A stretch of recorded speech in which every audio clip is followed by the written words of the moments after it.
Today's video podcast takes us into the intersecting world of the arts, language and communication, physics, intercultural studies, philosophy.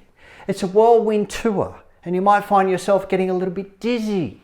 That's because our guide, Sean Cassidy, an artist, is passionate about questioning some of the well-worn neural pathways and using the arts to take us through a portal into a new world. Or is it an old world? To build a universal languages, build bridges and future possibilities. Sounds esoteric? Maybe so. But such innovation has led to Sean being invited to exhibit his award-winning work, teach at university level in the Philippines in 16th century art technique, no less, have grants to build partnerships between the Wiradjuri people and between the tribal people of the Philippines, and most recently contributing to an article in the Australian Physics magazine. He's an awesome fellow, an amazing guy, and his innovation and thinking might just be the out-of-the-box kind of talk that we need to build bridges for a better future. I give to you Sean Cassidy, Excavating Bridges for Future Streams. You are a resident of Park, Sean? I am. I'm a descendant of Amelia Field. She was the second European person from Great Britain in the Parks area, and we celebrated a few years ago 150 years of my family being in Parks. Okay, that makes you a fully fledged Parks person. It's hard to escape the eyes of your relatives around here. I'm related to half the people here. So. Do you mind me asking, how old are you? I'm 45. Okay, So how did this come about? Like, what interest do you have that led to this whole thing? To the exchange to the Philippines and back here with Indigenous people? Yeah. Yes. So I had I worked for a few years on an exhibition on my Celtic ancestry. Yeah. My grandfather taught me marquetry, which is veneer wood, and I am a scholar in 16th century painting techniques, so I used those two crafts, put it together and created these paintings. I got into a gallery in Sydney and had an exhibition there. Yeah. And I ended up moving in. When I moved to Sydney to have the exhibition, I moved in with a Filipino person, and they brought all the Filipino people to my exhibition, and they saw the similarity between my paintings and paintings from the Philippines. Okay, what did they see? What actually were you painting? What materials were you using? Okay, so from doing the marquetry, it was geometric shapes, and then I would paint geometric shapes to go with the marquetry, but I use 16th century painting techniques which help get colours that you can't usually get by mixing just colours wet into wet. They call it wet into wet, where you have to wait. With 16th century painting techniques, you have to use the semi-opaque or opaque, different opaques of colour. And you layer it, let it dry, and then you paint over it again. And when the sun hits it or light hits it, it's more dynamic. Yeah. Yeah, and so I used those techniques with the marquetry techniques, and that seemed to create similar patterns that was in the Philippines. So I was asked by a woman who at the time was with the UN, had the chair in the UN for Human Rights and Solidarity. Her name's Virginia Dandan, Professor Virginia Dandan, from the University of the Philippines, and was the dean at the time at the Fine Arts at the University of the Philippines. She asked me to go over and study universal language. Now that she came to your exhibition? She didn't. She just heard about it. Through these Filipinos that came to your exhibition? Sent it to her, and she got it on a desk. Apparently there was 32 entries. I didn't even know I was being shown my work. There was 32 people applied for a cultural exchange in that university, and only 3 people were chosen. I was one of them, and I was the only person that didn't have a degree. Yeah. How long ago is this? It's 15 years. So we're celebrating our 15 years in August. Wow. So you end up being exhibited in Sydney. In Sydney. It was one painting that they came to see, or was it a series of paintings? So I created a language, my own language, in the art, they all were related. The style was all related. There was about 16 paintings. Yes. And with using colours of my of not Celtic, but from the Central West. So my experiences since I was a young boy, so we've had some bushfires when I was a young boy. We nearly lost our farm. Yeah. So I did seen like colours in the fire and drought. I did a green drought, and people had never heard of a green drought in Sydney. That was me educating them. Yeah. So green drought, what's that? And I said, well, you can, because when we had drought out here, I've had city people come out and he said, there's no drought here, it's all green. I said, it only just rained, and it said the crop should be way higher than it is. And so that was me just trying to educate the city people when I'm there. Yeah. So there's Celtic, there's Central West, Yes. There's an awareness and an appreciation of the Wiradjuri culture that's here. So how I got to the Wiradjuri, I went to the Philippines. Yeah. I got to the Philippines and taught 16th century painting techniques and studied universal language. And you've got no university degree? No, and I had nothing to do. I had nothing to do with I've got friends that are Wiradjuri, but I had nothing to do. I had no plans of working with Wiradjuri people at the time. So I was working in the northern Philippines, telling my parents all about it. My mother was cutting the hair of a woman, the CEO of Senecare, and she was telling my mother about there's this amazing artist called from Peak Hill, which is a village inside Park Shire. Yes. There's an artist there called Scott Sauce Towney, and he represents what could be out there. We don't know what Aboriginal talent is out there, but we'd like you to come back to Australia and work on a project that we're going to create called the Three Rivers Project.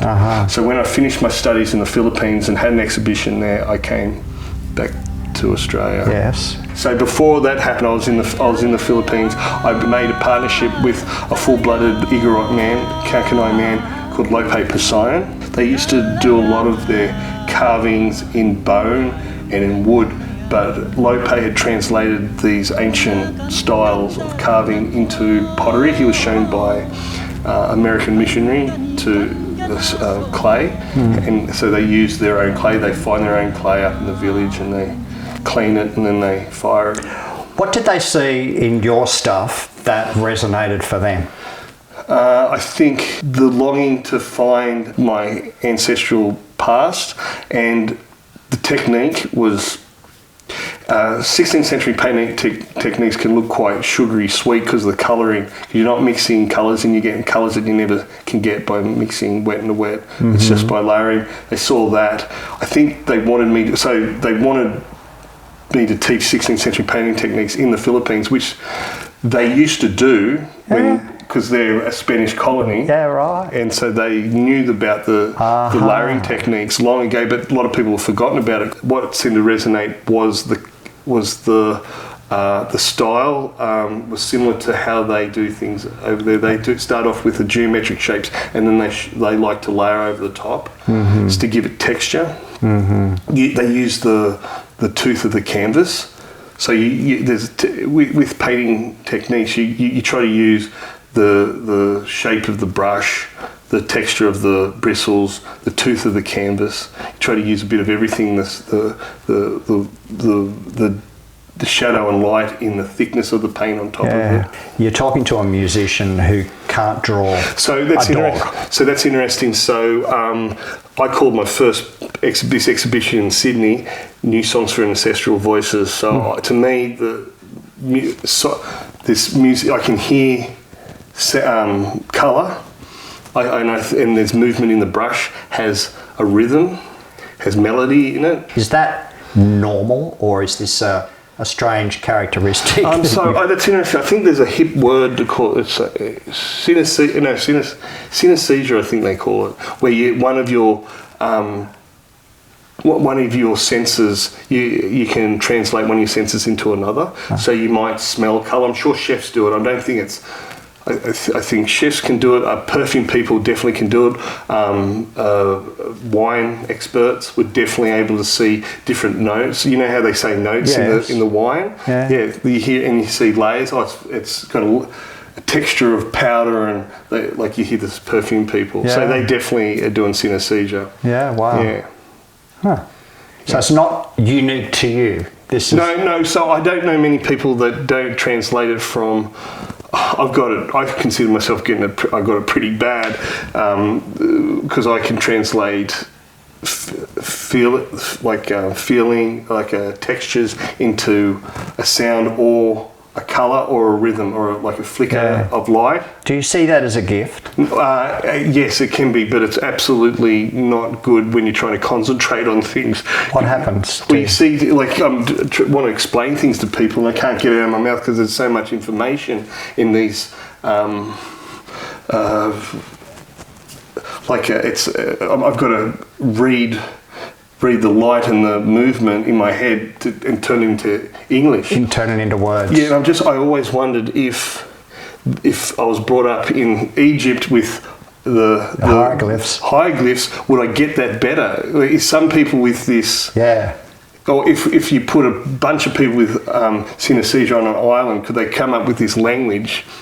It wouldn't be so weird. You would be drawing and you would create a language that you might have to cook and dance at the same time to get the message across, which I believe is why some of these cultures do that.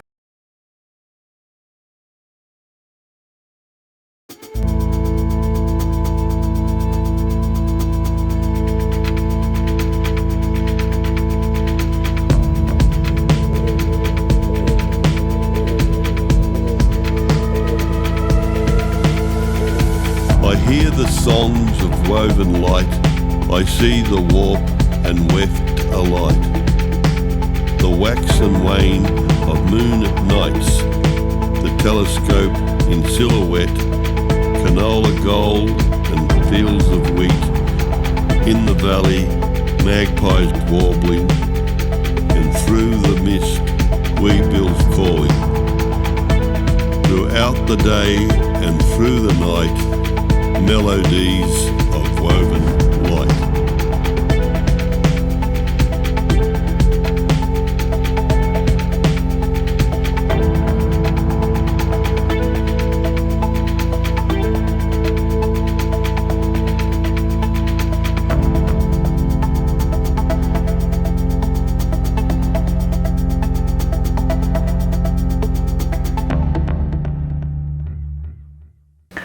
So, Ubbo, what is that? What does it mean, and how to start? So, because it means coming together and sharing, we use the arts to help each other gain a voice.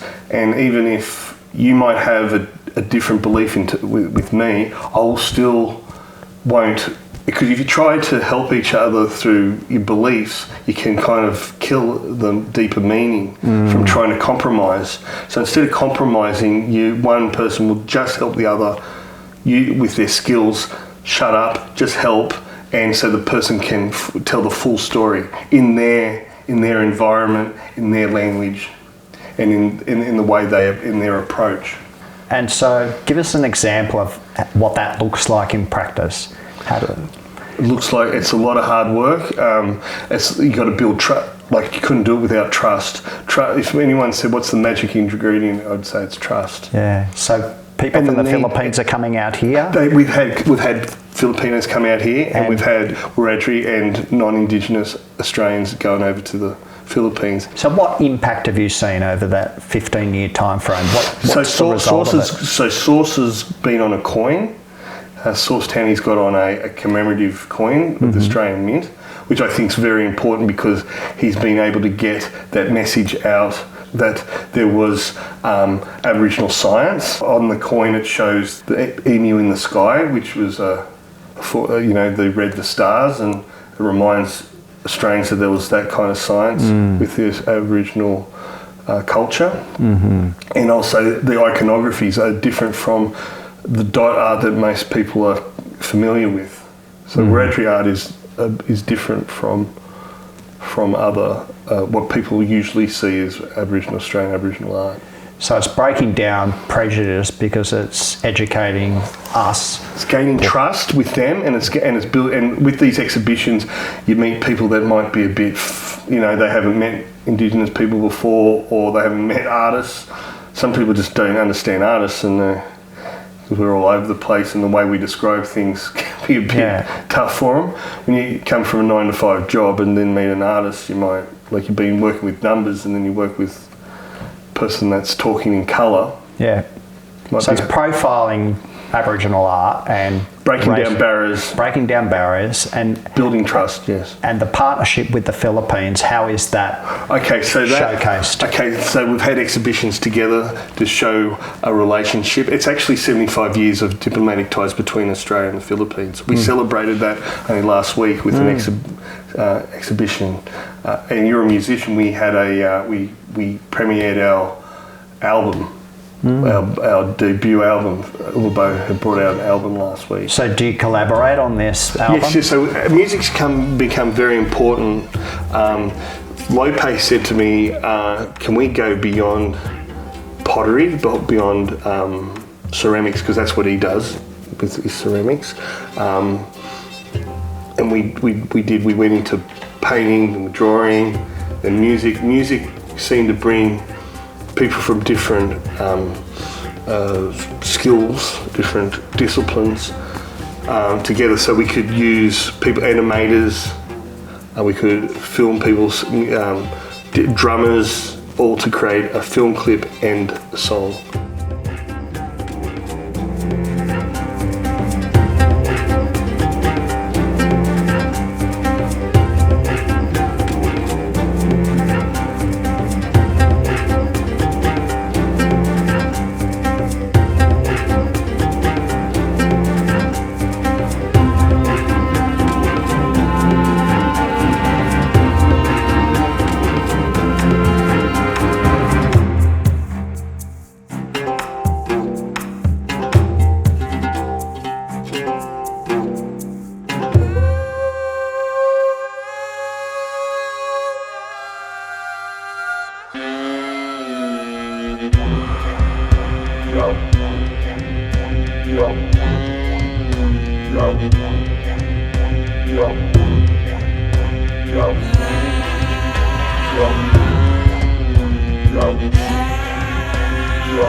What's your hope for all of this?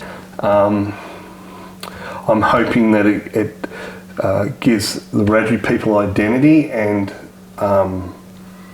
because with the iconography, there is their language as well. I've been working with the Parks Wiradjuri language group through Jeff Anderson. Yes. And he is so you know that they didn't have the ABC. They had their symbols and that as well. So it goes together. And the idea is that through art, music, language, mapping, the pieces can be pulled together, the dots can be brought together, and there might, maybe we'll get to understand the Wiradjuri culture and some of their philosophies get into the wider community, because they've got some of their words are quite deep meaning. Yinjamara is a very powerful word. Yinjamara, it means to respect nature. The respect is the simple meaning. The deeper meaning is to respect nature. While I've been working with the Wiradjuri people, working with kind of learning to slow down with nature so it can speak back to you. When you have a relationship with nature, it can speak to you better. You can see patterns, you can see rhythms. When you enjoy a leaf breaking from its branch breaking from a twig off the branch and watch it fall all the way down to the ground. When's the last time you did that? A lot of people don't do that. They're too busy running around. There's those little beautiful things that you don't see if you're running around with your head cut off. So you've got to slow down, go with nature, respect nature, and it will speak back to you. It'll look after you if you look after it, kind of thing.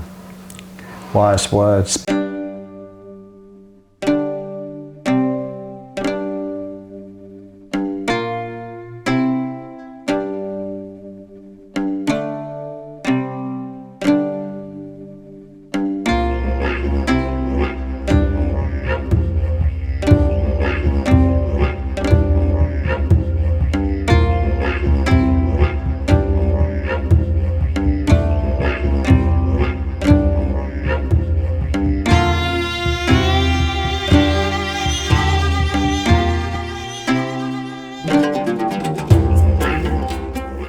A lot of the exhibitions that we've had in parks with the Wiradjuri, we've put out a few now. I remember, going, how are these people going to absorb this information, these paintings off the wall, if they've just come from a 9 to 5 job? They come straight from work and supposed to get this. So we made sure we had the food and you had the dancing, kind of like to put them through what do you call it, not a filter, or some sort of transition door, so they can absorb the information better. Portal, yeah, something like that, yeah. It's. I think our education system has failed a lot of kids. Other kids are able to adapt and say, okay, well, this isn't me, this isn't the way I learn, but they figure it out enough to succeed. Yes. And for other people, it suits. Yes. So I failed at school. I was terrible at school. I was going to ask, how did you go? So I'm dyslexic, and I struggled with school. I just drew all the time. I did a lot of sport and drew because that was my language. That was the way I communicated. That's the way I showed off in front of the girls, was running faster than everyone else, playing football better, kicking the ball harder, or draw. Did you get to the end of Year 12? Barely. I got a red dot to say that I got 15 and under for the HSC. Oh dear. Yeah. No, I did really well with woodwork and art, but everything else was terrible. Well, it sounds like you're doing very well in life, and the contribution that you're making to the community and the connections that you've made, although they mightn't be understood by a lot of people. They're not, but I've got some good friends. Yeah. It's nice to be understood by some people. Yeah. You got some people that can understand you. That's great. And I know that a lot of what you're saying would resonate with the Indigenous community, and I'm sure with a lot of youth. I think people aren't supposed to understand each other, but there's a third person that can come in and be the bridge between the two people. I don't understand why that's why it's important to have dinner parties or to eat around the fire. You need more than two people. It doesn't always work. Yeah. So stories, art, music, collaboration, sharing. Sharing is a big one. Sharing and trust.